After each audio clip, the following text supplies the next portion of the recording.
Most famous people in the world and ambassadors for our country across the globe. Keeping them fit and well is of paramount importance. In this revelatory hour, we reveal the royal health secrets. From royal birth. In fact, when she had Prince Charles, the Queen actually had a caesarean section. To royal death. For somebody who was very glamorous, it was a very sad ending to her life. From the secrets of Diana's bizarre health regimes. She loved cupping. We used to do cupping on her at least once a week. To the Queen's life-saving emergency kit. There was always a Royal Navy surgeon travelling with them, as well as the matching blood. And the outrageous fertility bed of King George IV. And while you were using it, the bed started jolting, so that the magnets and electricity had fused, giving this huge jolt of passion. No stone is left unturned as we reveal the royal health secrets. From cradle to grave.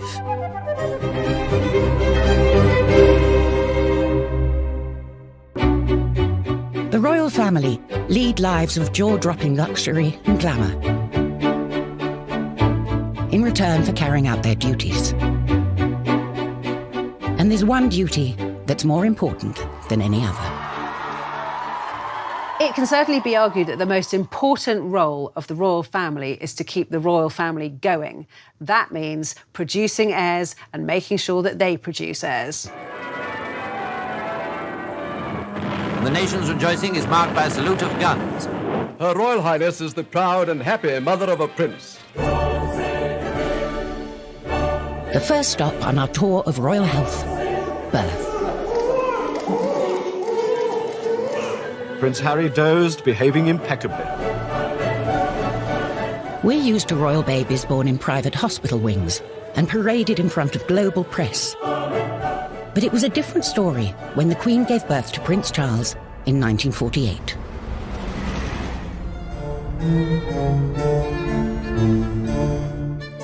Back then, all royals opted for home or palace births. The three boys were all born at Buckingham Palace. Princess Anne was born at Clarence House purely because the Queen and Prince Philip had moved out of Buckingham Palace because it was being renovated after damage incurred during the Second World War. In fact, when she had Prince Charles, the Queen actually had a caesarean section. She wasn't rushed to hospital. The royal doctors set up an operating theatre inside Buckingham Palace. Everything was sterilised and performed the operation so that she could have Prince Charles there and then. And if you thought her consort would have been there to support her, think again. Well, apparently Prince Philip was swimming and playing squash when Prince Charles is born, which, frankly, is about as useful as a man can be at these events, so he probably did entirely the right thing. Philip was around for the birth of his youngest child. By that time, it's thought that the Queen put a lot of pressure on him and said modern fathers and modern husbands are at their wives' bedside during the birth now, so you jolly well can be too. The head obstetrician was Sir John Peel, Ingrid Seawood's godfather. Only one secret about the delivery ever escaped his lips. They converted the ballroom in Buckingham Palace into an operating theatre. Normally, it's a guest suite for visiting heads of state. And it was all going a bit slowly and the faces were very long. And Prince Philip walked in. And so, as it is Prince Philip's wont to make these kind of jokes, he said, and to think that last week General de Gaulle was having a bath in here. And that sort of broke the ice and everybody laughed. In those days, there was no rush to display the baby. There are some very sweet pictures of the Queen in bed, cuddling the baby Prince Edward, and next to the bed are her older children, Prince Charles and Princess Anne. And that group picture of the four of them shows that, I mean, Edward was at least a couple of days old by this point, but the Queen was still in bed, kind of in confinement.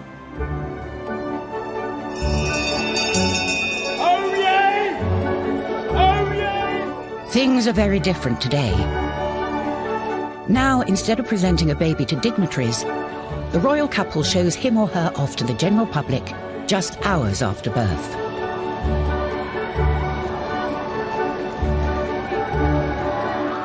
And this is where it usually happens, The Lindo, a private wing of an NHS hospital close to Kensington Palace.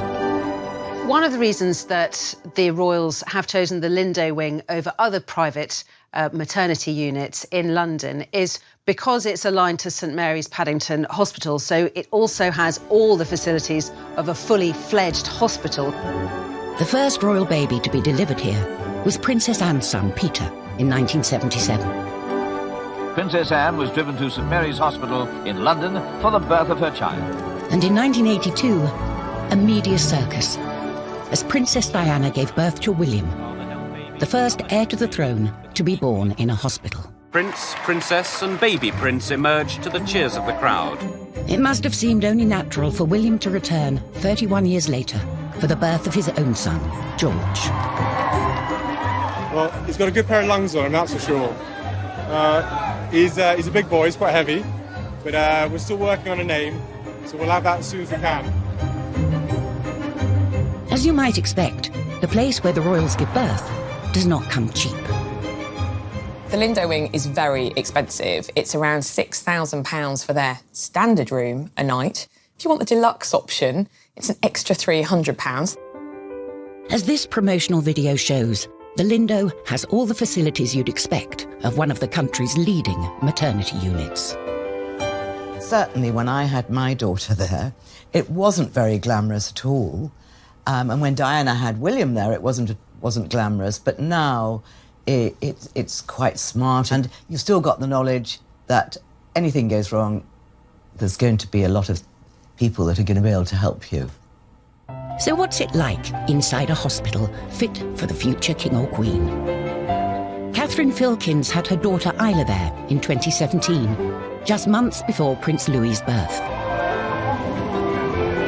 It did feel a little bit like you were staying in a hotel in terms of they had really nice toiletries that they provided for you in the bathrooms, and you had, a room with your own ensuite bathroom and your own private room. They had selection menus that you could choose lots of delicious gourmet-style food each day. They had the afternoon tea options. You could have wine and champagne if you decided. I didn't do that, but if you wanted to or your partner wanted to, they could partake in that. And really, apart from the amenities, it was much like a normal hospital. Neither, it turns out, did Prince William at the birth of Prince George.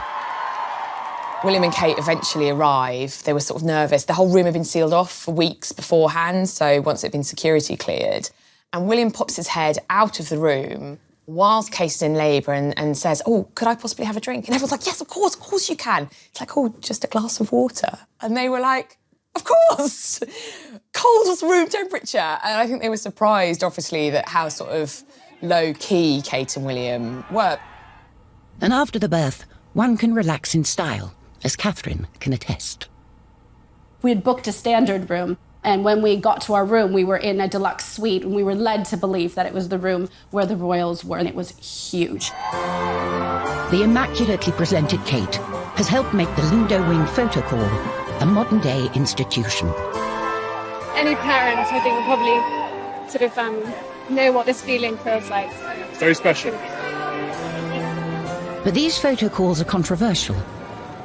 Many think they pressure other women to pretend childbirth is easy and neglect their recovery. There was a lot of talk about, did she really have to put tights on? We know that there's this etiquette that royals aren't seen without tights, but seriously, after giving birth, wriggling into a pair of tights must have been quite something. I don't think a civilised nation should be expecting women of any standing in life, whether they are birthing an heir to the throne or not, to do something like that. It was just disgusting. To those people who criticised Kate's appearance, especially with Prince George, what would you want her to look like? Do you want her to look, the future Queen of England, as if she'd been dragged through a hedge backwards? These pictures, particularly the pictures of the birth and the presentation of Prince George, are iconic. It's the birth of a new monarch, and I think we want them to look picture perfect. It's got her looks, thankfully. No, I'm not sure about that.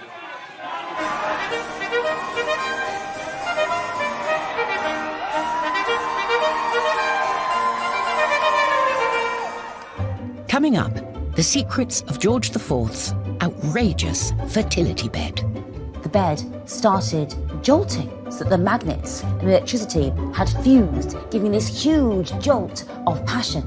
And how the Queen's health is protected wherever she goes. There is always a Royal Navy surgeon travelling with them, as well as the matching blood.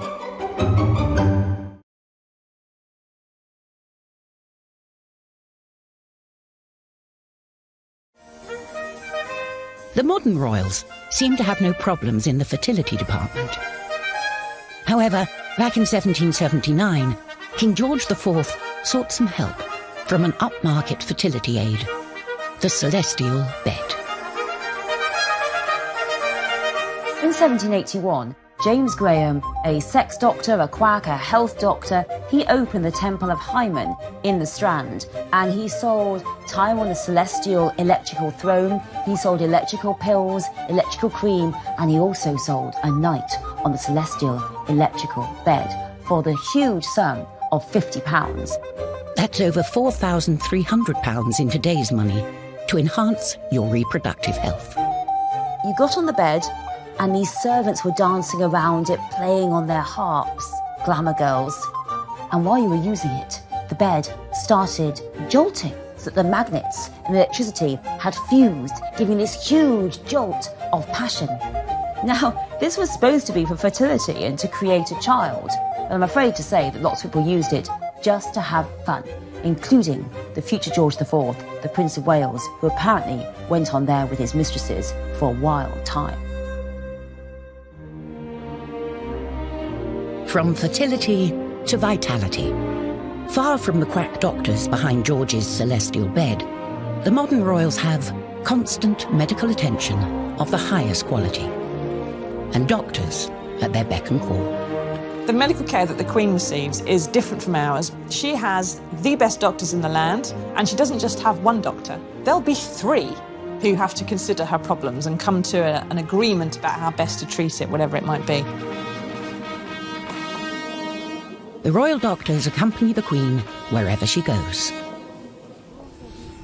When the Queen travels, there is always a Royal Navy surgeon travelling with them, a defibrillator, as well as the matching blood. With some of the places they go to, there's never any guarantee that there is going to be the right blood, and they prefer to carry their own. But the Queen's constitution isn't just down to her doctors. Her active and outdoorsy lifestyle has played a part. Isn't the Queen amazing? 93, still incredibly as fit as a fiddle, and on her feet for hours at a time. It's very impressive the Queen should still be riding. I mean, she's not riding a fiery stallion. She rides these fell ponies who are very broad and very comfortable, a little bit armchair, because she injured her knee, and of course, she says she's a fair weather rider now, but you can't blame her for that. Many of us without the Queen's willpower need a little help to get fit. That's where personal trainer Nadia Fairweather comes in. In 2009, Princess Beatrice called in Nadia to take a 360-degree look at her diet and exercise.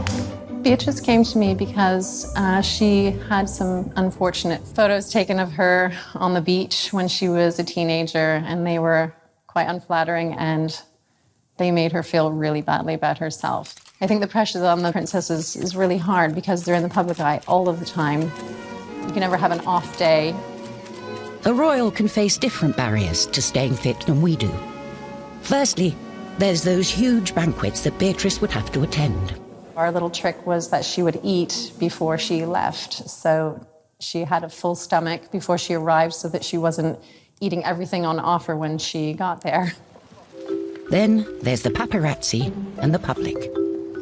Beatrice and I used to train really early in the morning to avoid people recognize her, and they would often interrupt our session. They'd get right in her face, not even ask, they'd just take a photograph of her.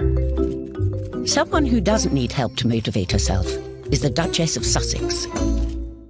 With Meghan, the royal family has gained a real fitness fanatic.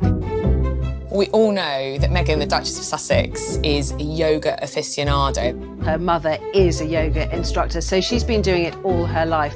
And we know has even introduced Harry to the delights of yoga and has been getting him to do an early morning yoga session. She likes doing it in the dark with hip-hop blaring, maybe a few candles. Meanwhile, Meghan's husband, Prince Harry, is a member of the swanky Kicks Gym in Chelsea. Kicks Gym, KX Chelsea, is so exclusive. It's £600 a month. Yes, it does have gym equipment in there, but it also has, you know, a restaurant, it has a spa. Prince Philip, on the other hand, has followed a more no-thrills approach.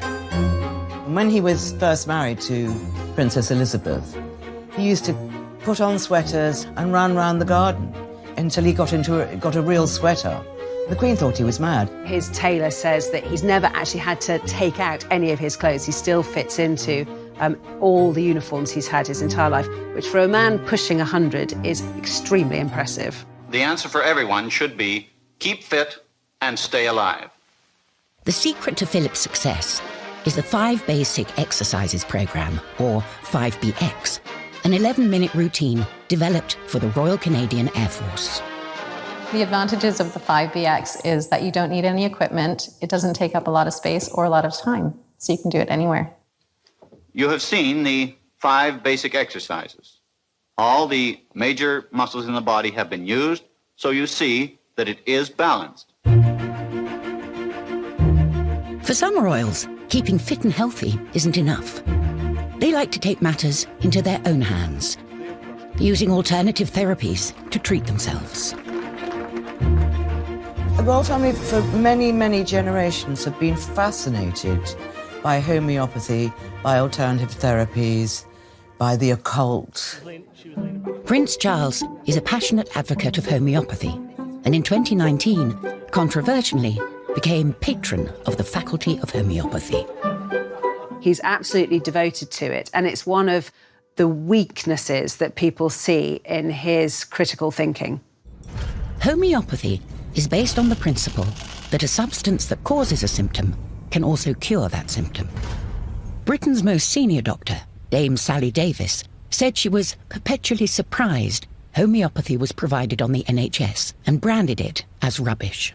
In 2017, NHS England stated that no GP or prescriber should be providing it at all. However, the British Homeopathic Association maintains that a growing body of published research in good quality peer-reviewed journals shows that homeopathy has a positive effect. Prince Charles should be using his absolutely huge profile and platform to be promoting something that has evidence behind it, something that is going to actually help genuinely his nation. Famously, the biggest advocate of alternative therapies in the royal family was Princess Diana. That the liver meridian take away all your tension. Dr. Lily Howyu is an acupuncturist who treated Diana for stress and anxiety from 1996 until her death. She come 1 week, at least about 6 months. And after that, you know, even after 1 month, and she kept telling me, she said, Dr. Lily, I never feel as good as now physically. Acupuncture really can help her to calm her down, to give her more energy. And also, she said, before when she faced problem, she easily to break to tears and then lose her temper. And now she just face it. Princess Diana always said, if it can help me, it of course can help other people with similar problem like me. But Princess Diana didn't stop at pins.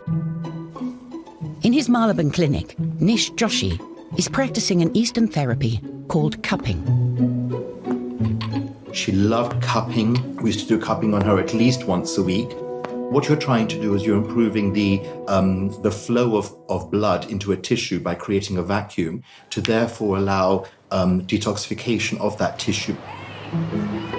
Diana first came to Nish in 1993, at the time of her separation from Charles. And Nish took her holistic health in hand, from cupping, osteopathy, and nutritional advice to cognitive behavioral therapy. Visualization exercises, starting to get her to sort of understand how to meditate, how to start creating a more positive attitude as well. I remember once going into her bathroom, and around her mirror, she had Post-it stickers with little positive messages on there. And I just thought that was really amazing that, she herself used a lot of positive affirmations to motivate herself on a daily basis. Nish's relationship with Diana was more than that between most therapists and patients. I mean, sometimes on a Sunday, she would just come over and we would just cook lunch together and just flop and, watch TV. And it was fun. While many people thought Diana pursued fads, Nish thinks she was simply ahead of her time. Diana was really a sort of a trendsetter, and she was exploring more natural approaches to her own well-being. Alternative therapies weren't just for modern royals. From Henry VIII's gammy leg to Queen Anne after she had a fit, bloodletting was a favourite medical treatment for 2,000 years. Royalty would be bled at home, but the public might come here, the Old Thomas Hospital, London, now a museum. Bloodletting was used for pretty much everything, from acne, cholera, cancer, smallpox, tuberculosis, herpes, insanity, the plague. Bloodletting was also used for kind of severe hemorrhaging, so maybe everything from a nosebleed to extreme menstruation. And in childbirth and before surgery, people would be often bled to reduce inflammation. For much of history, leeches were the method of choice to get rid of all the bad blood, royal or otherwise. This leech is a European medicinal leech. It has 3 jaws in a shape of a Y, and each jaw is about 125 teeth in each jaw. And it actually saws its way in as opposed to a very sharp bite. Carl picks a leech similar to ones which have been used for centuries on the likes of Henry VIII and George III. This little leech will probably take on between 1 and 3 mils of blood. You can actually just feel the jaws working a little bit, and then when it drops off, the anticoagulant will carry on working for the 10 hours, and so it'll just slowly dripping blood. Carl is lucky the leech is just on his leg. Rumours abound of sexually transmitted infections running rife in royal circles. There's also a case of a gentleman coming into this hospital with gonorrhea. One of the consequences was that it caused one of his testicles, they don't say which one, to swell up to the size of a tennis ball. And it was the overall application of 120 leeches, not all at the same time, placed on that part of the body to reduce the swelling. Thankfully, royal doctors don't tend to reach for leeches these days. Until recently, if a king or queen needed an operation, they didn't go to hospital. The hospital came to them. In the past, most wealthy people would have been treated in their homes. They would have given birth in their homes, they would have died in their homes, and the idea of going to a hospital was absolutely anathema because that's where the poor went. And instead, in this case, the doctors would come to them.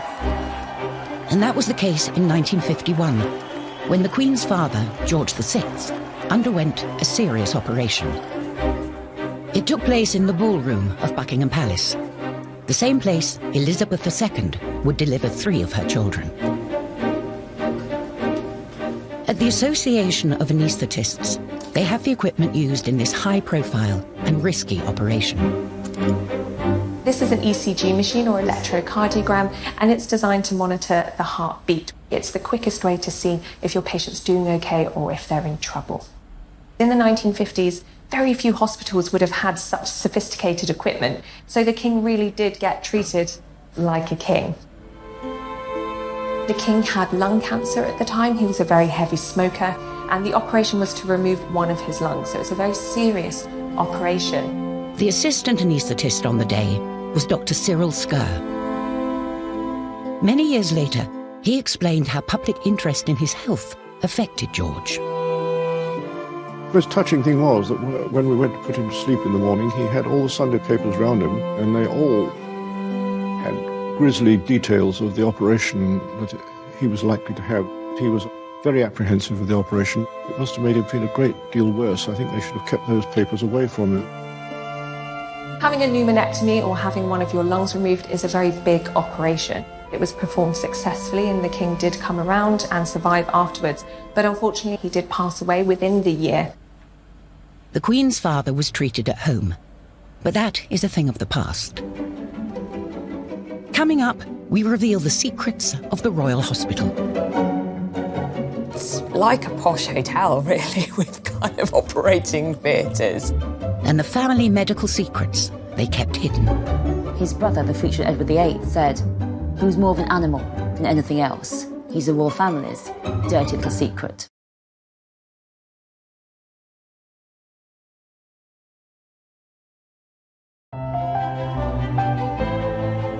For many centuries, the health of the monarch was seen to reflect the health of the nation.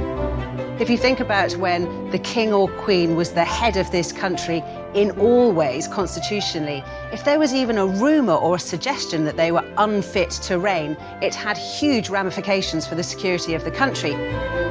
Even today, if you're a royal and you catch a sniffle, expect everyone to be talking about it. We expect privacy when it comes to our own bodies, but with the royal family, their bodies aren't really their own. Any kind of minor health ailment, let alone a major health ailment, particularly when it comes to the monarch, our present-day queen, is not just picked over, but kind of we worry about as a nation. It's a massive story. So it's important that our Royal Highnesses get the best care. And instead of the palace, nowadays, royal health gets dealt with here. The exclusive King Edward VII Hospital. It has 56 beds. I think it has something like 4 members of staff to 1 patient. So it's very small hospitals, but it's like a posh hotel, really, with kind of operating theatres. For Margaret Tyler, it's a place of pilgrimage. I decided one day I wanted to come down and see the hospital here. It wasn't actually really like a normal hospital. The rooms were lovely, sort of panelled and that sort of thing. It just felt like a normal large house. Charming, I would say the word is charming.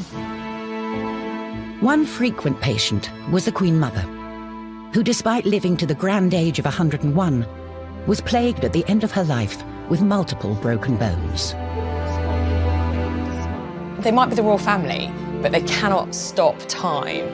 They are going to get old, and with age, even though they're so cosseted and so well looked after, they are still going to be afflicted by things that happen when we're old, falls, stumbles. She had 2 hip operations, both done at the King Edward VII, both done by the same person that did Prince Philip's hip operation and Andy Murray's hip operation.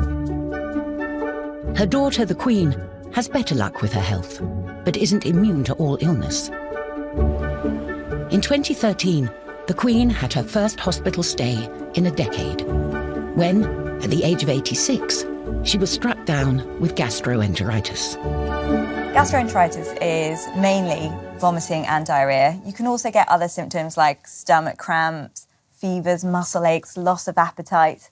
For most people, it goes away in a few days without any treatment, but in the elderly, it can be severe and it can be bad enough to get them hospitalised.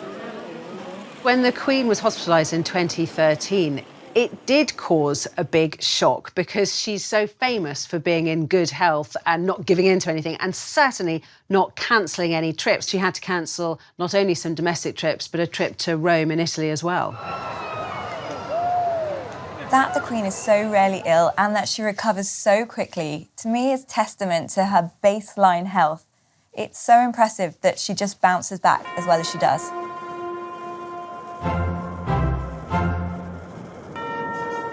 Prince Philip is another famously robust member of the royal family. But by the time he reached his 90s, even his health was beginning to fail.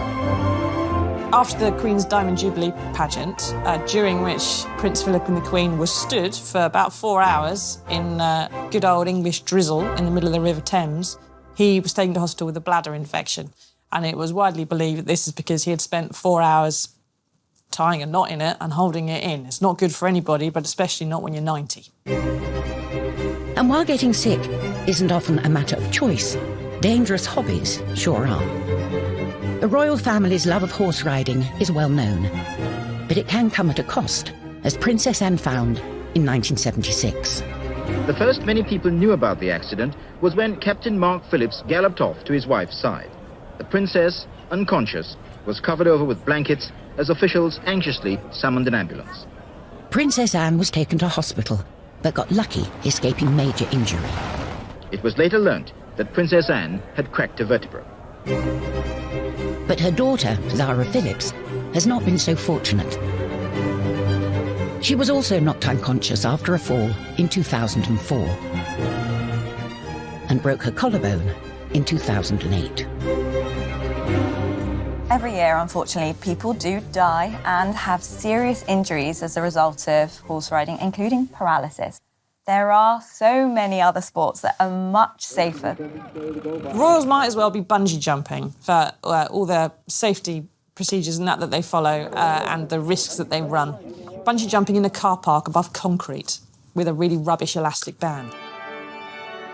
To correct her spine, Princess Eugenie underwent major back surgery.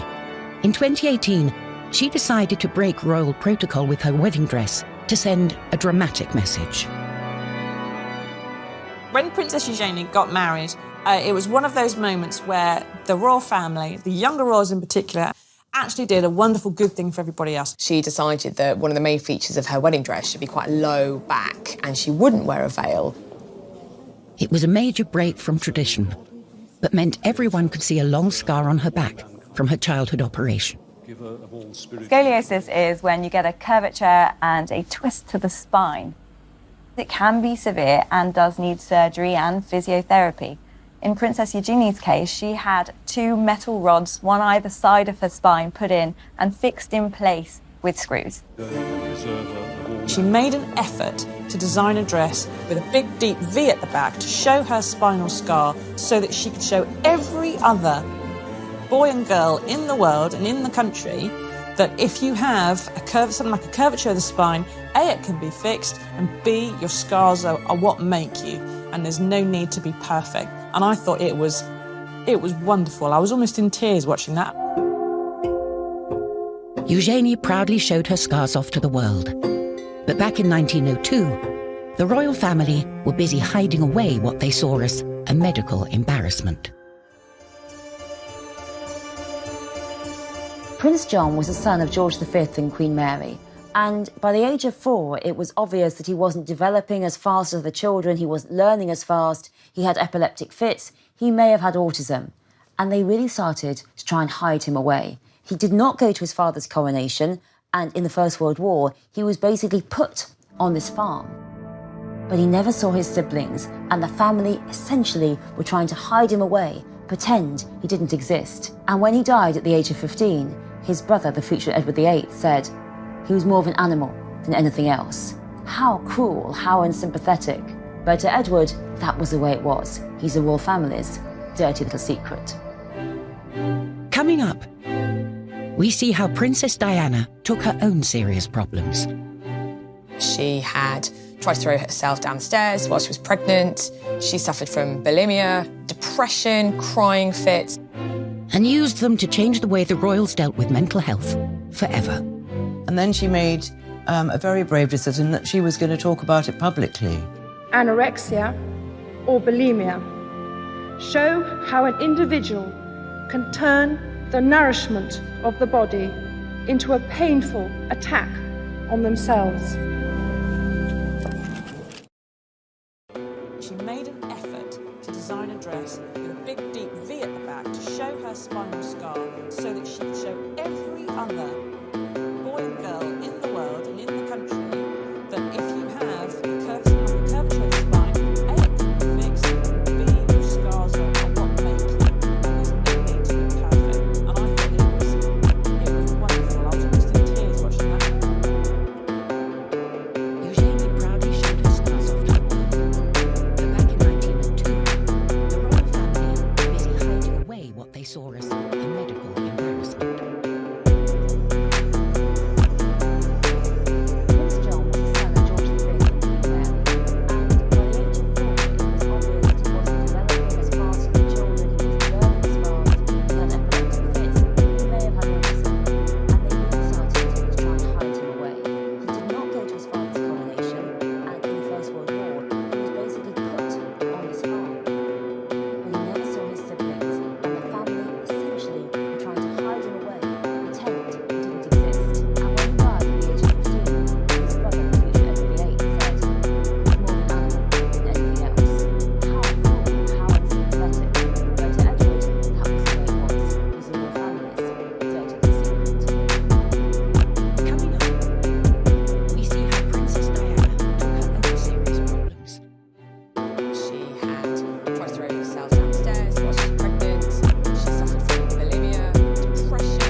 The way in which the royal family tackle mental health issues has changed radically in more recent years.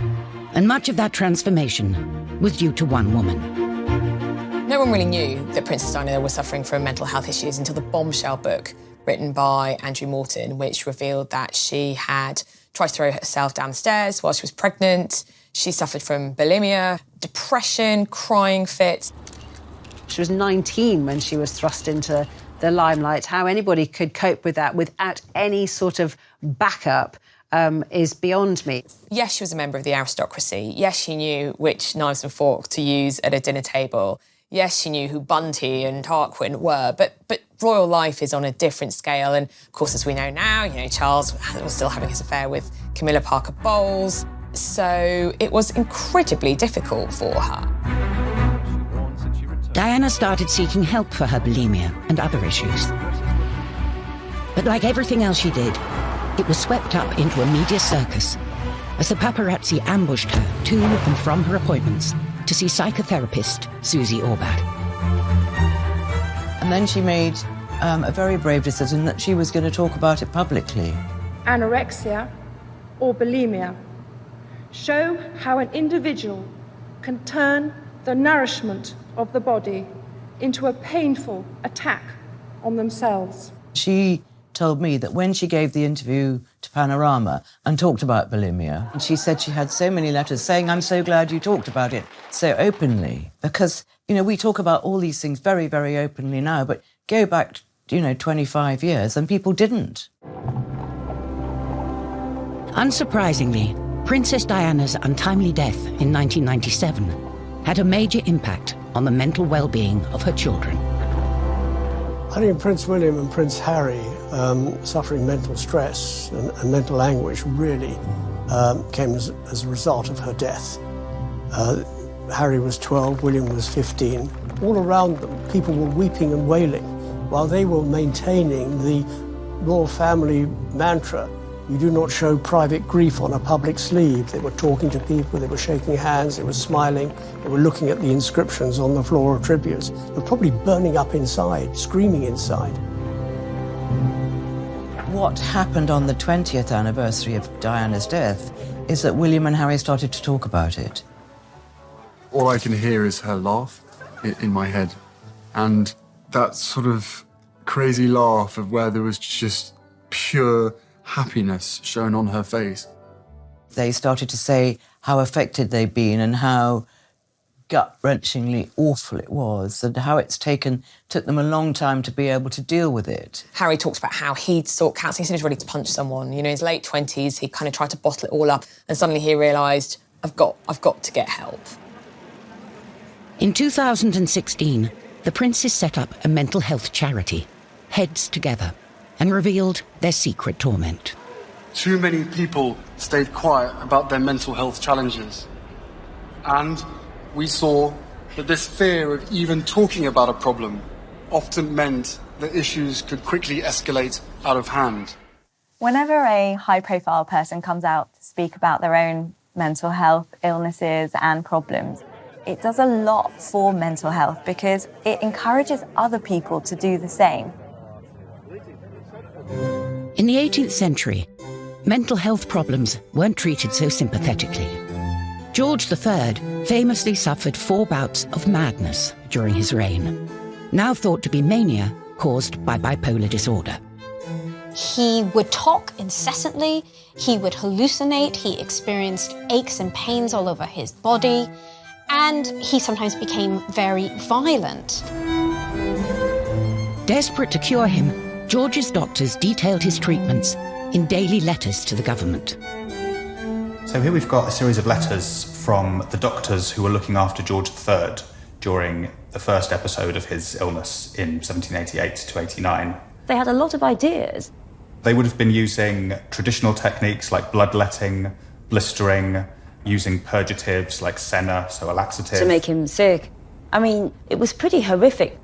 One of the daily bulletins describes how the king has been in the strait waistcoat the whole night.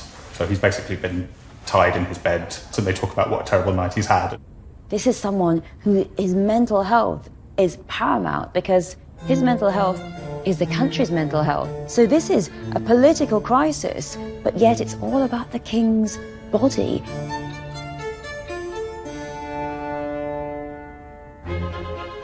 Another long-lived monarch who probably suffered from mental health issues was Queen Victoria.